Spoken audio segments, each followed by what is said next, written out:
అప్పులు తెచ్చి పంచిపెడితే జగన్మోహన్ రెడ్డి దారుణమైనటువంటి పరిస్థితులను ఎదుర్కోరని మీరు గ్యారంటీ ఇవ్వగలరా? అలాగే శ్రీలంక అధ్యక్షుడికి పట్టిన గతే జగన్మోహన్ రెడ్డికి పట్టదని మీరు గ్యారంటీ ఇవ్వగలరా అంటూ ప్రశ్నించారు జనసేనాని పవన్ కళ్యాణ్. ఈ నేపథ్యంలో ఈ అంశానికి సంబంధించి మనతో మాట్లాడేందుకు ప్రముఖ రాజకీయ విశ్లేషకులు కృష్ణకుమారి గారు మనతో ఉన్నారు. మేడంతో మాట్లాడదాం. మేడం నమస్తే. మేడం, అప్పులు తెచ్చి పంచిపెడితే జగన్మోహన్ రెడ్డికి దారుణమైనటువంటి పరిస్థితులు ఎదురుకావని మీరు గ్యారంటీ ఇవ్వగలరా? అలాగే శ్రీలంక అధ్యక్షుడికి పట్టిన గతే జగన్మోహన్ రెడ్డికి పట్టదని మీరు గ్యారంటీ ఇవ్వగలరా అంటూ ప్రశ్నిస్తూనే జనం జగన్మోహన్ రెడ్డి మీద తిరగబడతారు అంటూ అభిప్రాయాన్ని వ్యక్తం చేశారు జనసేనాని పవన్ కళ్యాణ్. ఏంటి మేడం అసలు ఆ అభిప్రాయాన్ని వ్యక్తం చేయడం వెనక ఆయన ఉద్దేశం ఏంటి అంటే ఏం చెప్తారు? అంటే ప్రపంచం అంతా కోడైకి వస్తుంది. జగన్మోహన్ రెడ్డి అప్పు లేకుండా పరిపాలన చేయలేకపోతున్నాడు. దీనికి రెండు కారణాలు. ఒకటేమో ఉత్పాదన తక్కువగా ఉండటం, అంటే పరిశ్రమలు కొత్తవి రావట్లేదు, ప్రజలు వలస వెళ్తున్నారు. అధికారంలోకి వచ్చిన కొత్తల్లోనే ఇసుక సంక్షోభం ఒకటి, ఇలా రకరకాల కారణాలతోటి అభివృద్ధి లేదు. అభివృద్ధి లేకపోతే ఆదాయం ఉండదు. అవి రెండింటి ప్రత్యక్ష సంబంధం ఉంటుంది కదా వాటికి. సరే, ఏదేమైనా ఆయనకి ఆదాయం లేకోకుండా ఖర్చు ఎక్కువ పెడుతున్నాడు. సింపుల్గా ఒక ఇంటి పరిస్థితి అయినా అంతే కదా, ఒక వ్యక్తి పరిస్థితి అదే, ఒక ఇంటి పరిస్థితి అదే, సమాజం పరిస్థితి అదే, అలాగే ప్రభుత్వం పరిస్థితి కూడా అదే. ఆదాయంలో నుంచి కొంత పక్కన పెట్టి ఖర్చు పెట్టామనుకోండి, కొంచెం మిగులు ఉంటుంది. ఈ మిగులు ఎప్పుడైనా అవసరాలకి వాడుతూ ఉంటాం. ఏది మన వ్యక్తిగతమైనవి అయితే. ప్రభుత్వాల దగ్గరికి వచ్చేసరికి ఉత్పాదక వ్యయాలు, అనుత్పాదక వ్యయాలు అని ఉంటాయి.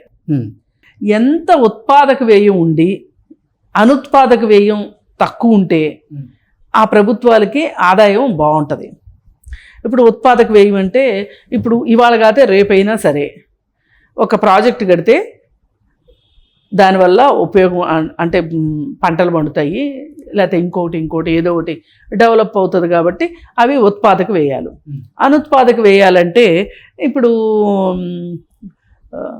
దాని మీద ఏమి ఆదాయం రాకపోగా బడ్జెట్ ఖాళీ అయిపోతూ ఉంటుంది, అంటే ఖజానా ఖాళీ అయిపోతూ ఉంటుంది.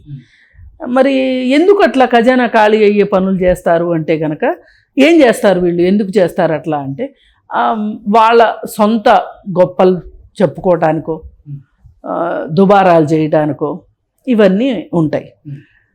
ఈ మధ్య కాలంలో అందరి సంగతి పక్కన పెట్టి దేశం మొత్తం మీద ఎక్కడా చూడని విచిత్రమైన పరిస్థితి మనం ఆంధ్రప్రదేశ్లో చూస్తున్నాం. అది ఏంటి అంటే వాలంటీర్ వ్యవస్థ. ఈ వాలంటీర్ వ్యవస్థ నీకు ఉపయోగపడేది ఎక్కడ అంటే ప్రజలకు సేవలు అందించిన దానికంటే కూడా రాబోయే ఎన్నికల్లో నీ పార్టీ ప్రయోజనం కోసం మాత్రమే వాలంటీర్ వ్యవస్థ ఉంది. దానికి జీతాలు, సచివాలయ వ్యవస్థను కూడా అలాగే తీసుకొచ్చావు. అవసరం లేదు, ఉన్న సిబ్బంది మన దగ్గర ఉన్న డబ్బులు ఖర్చు పెట్టడానికి, ఉన్న జనాలకి సేవలు అందించడానికి సరిపోతారు. కానీ నువ్వు సచివాలయ వ్యవస్థను కొత్త దాన్ని తీసుకొచ్చి దానికి జీతాలు, మళ్ళీ ఆటల కోసం కొన్ని బిల్డింగులు, మళ్ళీ ఆటలకి నీ పార్టీ రంగులు, స్కూళ్ళకి, సచివాలయాలకి, వాటర్ ట్యాంకులకి నీ పార్టీ రంగులు వేసావు. వేరే వాళ్ళు వెళ్ళి కోర్టుకు వెళ్ళారు. సుప్రీంకోర్టు ఏం చెప్పింది? 24 గంటల్లో నువ్వు రంగులు మార్చాలి అంది. కానీ ఇదే సుప్రీంకోర్టు ఇంకొక మాట కూడా అని ఉండాల్సింది. ఏమని వేసింది? నీ పార్టీ రంగు, కనీసం జాతీయ జెండా రంగు కూడా వేయలేదు కాబట్టి, నీ పార్టీ కోసం నువ్వు వేయించుకున్న రంగులు కాబట్టి ఇప్పుడు మొదలేసిన దానికి కానీ తర్వాత రంగులు మార్చడానికి కానీ ఏదో ఒక ఖర్చు నీ పార్టీ భరించాలి అని ఉండాల్సింది. ఇప్పుడు ఆయన పార్టీ కోసం కదా ఖర్చు పెట్టింది. ఇదేదో జగన్మోహన్ రెడ్డి తిన్నాడు తాగాడు అని నేను అనట్లే, కానీ నీ పార్టీ కోసం వేసుకున్నావు అంటే నీ పార్టీ అవసరం అక్కడ. అలాంటప్పుడు కానీ వాటికి రంగులు వేయడం కూడా అవసరమే. అదే మామూలు వైటో లేకపోతే జాతీయ జెండా రంగులో వేసావనుకో ఎవరు మాట్లాడేవాళ్ళు కాదు. కానీ నీ పార్టీ రంగు వేసావు కాబట్టి ఆ రంగులు తీయడానికో లేకపోతే ముందర వేయటానికో నువ్వు భరించాల్సిందే అనే ఒక మాట అని ఉండాల్సింది. సుప్రీంకోర్టులకి అంత ప్రజాక్షేమం పట్టదని మనకు చాలా సందర్భాల్లో మనకు తెలుసు. అయితే ఈ పార్టీ రంగులు మార్చిన దానికి మనం ఇప్పుడు మాట్లాడుకున్న జీతాలు భత్యాలకి ఆ తర్వాత ఇంకా ఇంకా ఇంకా ఇంకా తను నవరత్నాల పేరుతోటి ఖర్చు పెట్టిన ఖర్చు, ఆ నవరత్నాల ఖర్చుల్లో ఇంకా ఇంకా చేర్చడం కూడా జరిగింది. జగనన్న గోరుముద్దలని, అమ్మఒడి పథకం అని, ఆటో డ్రైవర్లకి సబ్సిడీ ఇస్తే అద్దె ఆటోలు నడిపే వాళ్ళకి ఆటో సొంత ఆటో ఉంటే ఆ ధైర్యం వేరే ఉంటుంది. ఒకరోజు ఎప్పుడన్నా నడపలేకపోయినా ఏదన్నా కానీ అద్దె చెల్లించాలి అనే ఒక బాధ భయం ఉండదు. ఇట్లా చేయకోకుండా నువ్వు ఆటో అన్న పథకం అని చెప్పి నువ్వు డబ్బులు ఇవ్వడం. అలాగే జగనన్న గోరుముద్దలు, అసలు జగనన్న గోరుముద్దల పథకం నువ్వు పెట్టాల్సిన అవసరం లేదు. ఎందుకంటే నాంది ఫౌండేషన్ అని లేకపోతే రకరకాల ఫౌండేషన్ల వాళ్ళు మధ్యాహ్న భోజన పథకాన్ని నడిపిస్తున్నారు. ఒకవేళ నడిపించకపోతే కూడా మధ్యాహ్న భోజన పథకానికి మన విద్యాశాఖలో దాని డబ్బులు దానికి ఉంటాయి. నువ్వు మళ్ళీ కొత్తగా జగనన్న గోరుముద్దలను పెట్టాల్సిన అవసరం లేదు. పెట్టావు, అది కూడా నీ పేరు పెట్టుకొని జగనన్న గోరుముద్దలను పెట్టుకొని రేపు ఇవన్నీ ఏంటి అంటే వాళ్ళకు అవసరమైన దానికంటే కూడా నువ్వు నీ సొంత పేరు రావడం కోసం, తద్వారా నీ పార్టీకి పేరు వచ్చి రాబోయే ఎలక్షన్లే దృష్టి, అంతకంటే వేరే ఏమి లేదు. ఇప్పుడు మనం ఇంకోటి కూడా చూసుకోవచ్చు, అమ్మఒడి పథకం. ఈ అమ్మఒడి పథకానికి మీ పిల్లలు మీరు చదివిస్తే గనక చదివించినందుకు గాను నేను మీకు డబ్బులు ఇస్తాను అంటున్నాను. అసలు మన భారతదేశంలో నిర్బంధ విద్యా విధానం ఉంది. ఇది ఒక చట్టం, విద్యా హక్కు చట్టం ద్వారా నిర్బంధ విద్యా విధానం ఉంది మనకి. 14 సంవత్సరాల లోపు ఏ తల్లిదండ్రులైనా సరే ఖచ్చితంగా చదివించాల్సిందే. ఇది ప్రభుత్వం అసలు బిల్లు పెట్టింది, ఇంకా జారీ చేసింది. అది కానీ పాటించకపోతే తల్లిదండ్రులు శిక్షార్హులని పెట్టినప్పుడు వాళ్ళందరూ స్కూళ్ళకి బాగా పంపిస్తున్నారు. ప్రైవేట్ స్కూళ్ళకి పంపించేవాళ్ళు ప్రైవేట్ స్కూల్కి పంపిస్తున్నారు, గవర్నమెంట్ స్కూల్కి పంపించేవాళ్ళు గవర్నమెంట్ స్కూల్కి పంపిస్తున్నారు.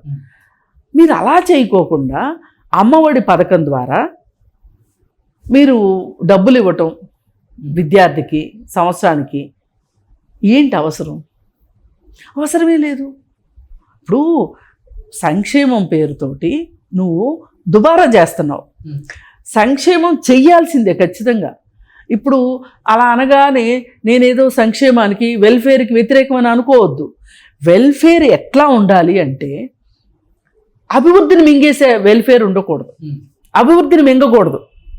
ఇప్పుడు మనకి వ్యవసాయం ఉంటుంది, రైతుని మింగే పెట్టుబడి వచ్చిందనుకోండి, ఇప్పుడు పెట్టుబడి పెడతాం, ఈ పెట్టుబడి ప్రకారం దిగుబడి కావాలనుకుంటాం, మనకు ఆదాయం రావాలనుకుంటాం. అది రాలేదనుకోండి, ఇప్పుడు నీకు ఖర్చు కన్నా నీకు వచ్చిన పెట్టుబడి ఖర్చులు వీటికన్నా నీకు వచ్చిన దిగుబడి తక్కువైంది అనుకోండి, ఎవరు కట్టాలి వాటిని? అంటే దీన్ని ఏమంటారు? రైతును మింగిన పెట్టుబడి అంటారు, పంటను మింగిన పెట్టుబడి అంటారు. అట్లాగే నువ్వు సంక్షేమాన్ని మింగిన ఖర్చు, అభివృద్ధిని మింగేసిన సంక్షేమం అయితే రేపు సంక్షేమం చేయడానికి డబ్బులు ఎక్కడి నుంచి వస్తాయి? అభివృద్ధి ఉంటేనే అభివృద్ధి నుంచి కొంత డబ్బును సంక్షేమానికి మనం మళ్లించవచ్చు. లేదు అంటే ఏమవుతుంది? ఇవన్నీ అనుత్పాదక వ్యయాలై కూర్చుంటాయి. ఇవి ఖర్చు అవుతాయి తప్పితే ఖర్చు నుంచి మనకి ఫలితం రాదు. ఇది ఇప్పుడు ఎకనామిక్స్లో బేసిక్ ప్రిన్సిపల్ ఇది. ఆ బేసిక్ ప్రిన్సిపల్ని వైలేట్ చేసి, అంటే తెలియక కాదు, అర్థం కాక కాదు, ఆయన దగ్గర చాలామంది సలహాదారులు ఉన్నారు. ఈ దేశంలో ఏ రాష్ట్ర ప్రభుత్వానికి లేనంతమంది సలహాదారులు ఉన్నారు.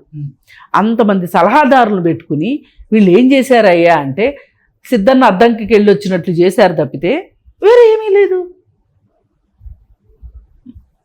వీళ్ళ జీతాలు కూడా ఖర్చే.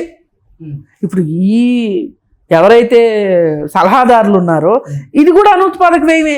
వీళ్ళు చేసింది ఏం చెప్పండి మరి? ఇటు సలహాలు ఇవ్వలేదు, ప్రభుత్వానికి గాడిలో పెట్టలేదు, ఏమీ చేయలేదు. అంటే రాష్ట్రానికి ఉపయోగపడే ఒక్క సలహా కూడా ఇప్పుడున్న సలహాదారులు ఒక్కరు కూడా ఇవ్వలేదు. ఒక్కళ్ళు కూడా ఇవ్వలేదు. ఇవ్వకపోగా పంది కొక్కుల్లాగా పడి మేస్తున్నారు రాష్ట్రం మీద పడి. నేను ఈ మాట అనడానికి నేనేమి సంకోచించట్లా. ఎందుకు చెప్పండి? అంతమంది సలహాదారులు ఎందుకండి? రిటైర్ అయిపోయిన వాళ్ళు, మీ పార్టీలో పదవులు ఇచ్చుకోలేని వాళ్ళు. అసలు ఇప్పుడున్న సలహాదారుల్లో కొంతమంది పేర్లు కూడా జగన్మోహన్ రెడ్డికి తెలియదంటూ కూడా కొన్ని వార్తలు అయితే బయటకు వచ్చాయి ఈ మధ్యకాలంలో. అసలు మీరు ఇక్కడ దాకా వెళ్ళారు కదా, ఇంకో గమ్మత్తైన విషయం చెప్తా. వాళ్ళ పేర్లు తెలియకపోవటం కాదు, అయితే ఆయనకు తెలీదు. ఎందుకు తెలీదు అంటే అసలు అవసరమైన వాళ్ళు అయితే కదా వాళ్ళు తెలియటానికి. ఆయన అసలు ఎవరిని కలవడు కదా. ఇప్పుడు సలహాదారుగా ఎంపికయ్యాడు, ఒక ఎమ్మెల్యేగా ఎంపికయ్యాడు, ఒక మంత్రిగా చేస్తున్నాడు, ఒక ఎమ్మెల్సీ ఉన్నాడు, ఒక ఎంపీ ఉన్నాడు. వీళ్ళందరినీ కలవాలి కదా సీఎం అనేవాడు. వీళ్ళందరినీ కలిస్తే కనుక సలహాదారులను కూడా కలుస్తాడు కదా. ఆయన ఎవరికి అపాయింట్మెంట్లు ఇవ్వడని కదా అందరి బాధ. అందరూ ప్రైవేట్ సంభాషణలో చెప్పుకుంటుంది ఏంటి? ఇదే మాట కదా, సీఎం గలవడు అని. మరి అలాంటప్పుడు ఈ సలహాదారుల పేర్లు ఎట్లా తెలుస్తాయి ఆయనకి?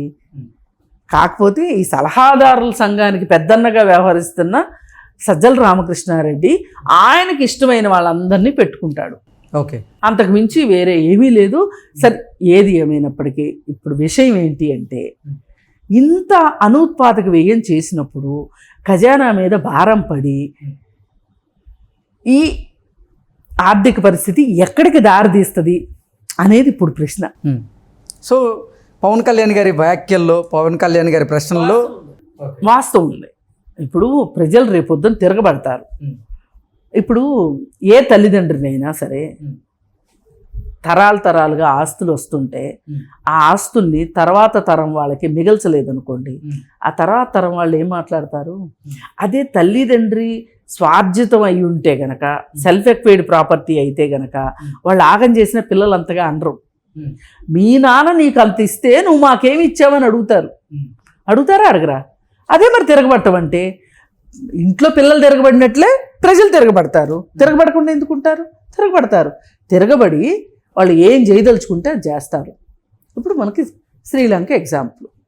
శ్రీలంక అధ్యక్షుడు వాళ్ళకి విపరీతమైన రేట్లు పెరిగిపోయి, ద్రవ్యోల్బణం పెరిగిపోయి, వాళ్ళకి ఉపాధి అవకాశాలు లేక కేవలం వాళ్ళు సేవా రంగాల మీద ఆధారపడటం వల్ల, అలాగే సేంద్రీయ వ్యవసాయం చెయ్యాలి అనే ఒక మొండి పట్టుదల, అంటే ఇది కూడా మూర్ఖపు ఆలోచన. సేంద్రీయ వ్యవసాయాన్ని దశల వారీగా అంచెలంచెలుగా ప్రమోట్ చేయాలి తప్పితే ఒకేసారి ఈ రోజు సేంద్రీయ వ్యవసాయం చెయ్యాలి అని అనకూడదు. సేంద్రీయ వ్యవసాయమే చెయ్యాలి అంటే ఏమవుతుంది? పంట ఎక్కువ రాదు సేంద్రీయ వ్యవసాయానికి. ఎరువుల్లో పండినంత పంట రాదు. పంట దిగుబడి లేకపోయేసరికి ఎగుమతులు ఆగిపోతాయి. ఎగుమతులు ఆగిపోతే ఏమవుతుంది? మనకు విదేశీ మార్గద్రవ్యం తగ్గిపోతుంది. విదేశీ మార్గద్రవ్యం తగ్గిపోయింది చాలనట్లు మనం ఏదన్నా దిగుమతి చేసుకోవాలి అంటే మనం ఎలా ఖర్చు పెట్టాలి? విదేశీ మార్గద్రవ్యం ద్వారానే దిగుమతులకు ఖర్చు పెట్టాలి. నువ్వు ఎంత ఎక్కువ ఎగుమతులు చేయగలిగితే అంత ఎక్కువ దిగుమతులు చేసుకోగలుగుతావు. నువ్వు ఎగుమతులు చేయకుండా దిగుమతులు చేయాలంటే ఖజానా ఖాళీ అయిపోతుంది. అందుకే శ్రీలంక మీద అంత ఎఫెక్ట్ పడి వాడు సమాధానం చెప్పుకోలేక పారిపోయాడు దేశం నుంచి. పారిపోతే ప్రజలంతా ఏం చేశారు? ఈ అధ్యక్ష భవనం, ఈ అధ్యక్షుడు ఉన్న భవనమే కదా, ఈ అధ్యక్షుడు ఈ భవనంలో ఉన్నాడు, ఈ అధ్యక్షుడు మనకు దొరకట్లేదు. దొరకనప్పుడు ఏం చేయాలి? ఆ భవనం మీదైనా కసి తీర్చుకోవాలి అని వీళ్ళందరూ ఆందోళనకారులందరూ వెళ్ళి అక్కడ ఆ జిమ్ముల్లో ఎక్సర్సైజులు చేయటం, ఆ ఫ్రిడ్జ్లు తీసుకొని ఫ్రిడ్జ్లో తినడం, స్విమ్మింగ్ పూల్లో స్విమ్మింగ్ చేయడము, సోఫాల్లో పడుకోవడము, కాళ్ళు పైన పెట్టి ఫోటోలు దిగి ఆ ఫోటోలు సోషల్ మీడియాలో పెట్టడం, ఇంకేం చేశారంటే మనం చెప్పలేము. అది చూస్తే నాకేం గుర్తొచ్చిందంటే, రష్యాలో ఒకప్పుడు జార్ చక్రవర్తులకు వ్యతిరేకంగా బోల్షివిక్లు ఇలాగే వాళ్ళ రాజప్రసాదాలు కదా, పెద్ద పెద్ద రాజప్రసాదాలు కదా, అక్కడికి వెళ్ళి ఈ ప్రజలంతా వెళ్ళి, ఆందోళనకారులు మొత్తం, విప్లవకారులు మొత్తం వెళ్ళి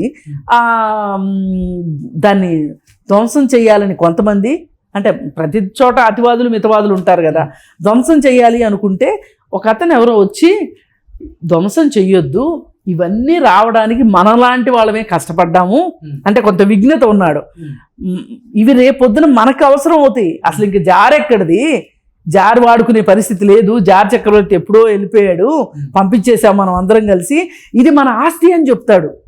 కానీ అంతలా చెప్పగలిగే మనిషి కూడా ఇవాళ లేనంత అరాచక పరిస్థితికి శ్రీలంక వెళ్ళింది. వాళ్ళంతా ఆందోళనకారులు, విప్లవకారులు కాదు కదా, మరి అందువల్ల అలా జరిగింది. అదే పరిస్థితి ఆంధ్రప్రదేశ్లో కూడా తలెత్తితే రేపు పొద్దున నీ తాడేపల్లి ప్యాలెస్, నువ్వెంతో ముచ్చటపడి కట్టుకున్న తాడేపల్లి ప్యాలెస్కి వచ్చి అదే విధంగా చేస్తారు వాళ్ళందరూ. అసలు వాళ్ళ ప్రపంచానికి తాడేపల్లి ప్యాలెస్ ఎట్లుంటుందో ఎంతమందికి తెలుసు? తెలియదు కదా. ప్రగతి భవన్ ఎలా ఉంటుందో తెలియదు కదా. రేవంత్ రెడ్డి సీఎం అయిన తర్వాతే కదా ప్రగతి భవన్ లోపల ఏముంది అనేది తెలిసింది. ఒకప్పుడు ఎప్పుడో ఈ జగన్మోహన్ రెడ్డి, భారతీ రెడ్డి వస్తే వాళ్ళని ఆహ్వానించిన సందర్భంగా ఆ సోఫాలు, ఆ కుర్చీలు అవన్నీ చూసి మనం ఆశ్చర్యపోయాం. ఓ, ఇంత పెద్ద పెద్ద కుర్చీలా, ఇంత పెద్ద పెద్ద సోఫాలా, ఇంత పెద్ద పెద్ద హాల్సా అనుకున్నాను తప్పితే ఎవరికి తెలియదు కదా. అలాగే ఇప్పుడు తాడేపల్లి ప్యాలెస్ కూడా అలాగే ఉండుంటుంది. కట్టడానికి కూడా ప్రభుత్వ ఖజానా ఇప్పుడు మరమ్మతులు అని చెప్పి సామాన్లు ఏదో ఒక మాట వాడారు ఆ మధ్యకాలంలో బడ్జెట్లో, ఆధునీకరణ లేకపోతే ఏదోనండి ఒక విచిత్రమైన మాట ఏంటంటే ఫర్నిష్ చేశారు అని అన్నారు. అంటే అంత పెద్ద ప్యాలెస్కి మరి ఆయన సొంత డబ్బులు పెట్టి ఫర్నిచర్ కొనుక్కోవాలంటే చాలా డబ్బులు అవుతాయి కదా. అందుకని చెప్పి ఆయన కొనుక్కోకుండా ప్రభుత్వం డబ్బులతోటే ఫర్నిచర్ కొనుక్కున్నారు ఆయన. పాపం ఆయన కడు బీదరికంలో ఉన్నారు కదా, అందుకని అలా చేశారు. అయితే ఇవన్నీ కూడా ప్రజలు ఎవరైతే ఆందోళనకారులు ఉంటారో, ప్రజలు నీకు బుద్ధి చెప్పాలనుకుంటారో వాళ్ళందరూ వచ్చి తాడేపల్లి ప్యాలెస్కి వస్తారు అని చెప్పి పవన్ కళ్యాణ్ చెప్పారు. ఏది ఏమైనప్పటికీ నేను పూర్తిగా పవన్ కళ్యాణ్ వ్యాఖ్యలతోటి ఏకీభవిస్తూ, ప్రజలు మట్టుకు వాళ్ళ వరకు సమస్య వస్తే గనక వాళ్ళు ఆందోళన బాట పట్టకమానరు, నీ భరతం పట్టకమానరు.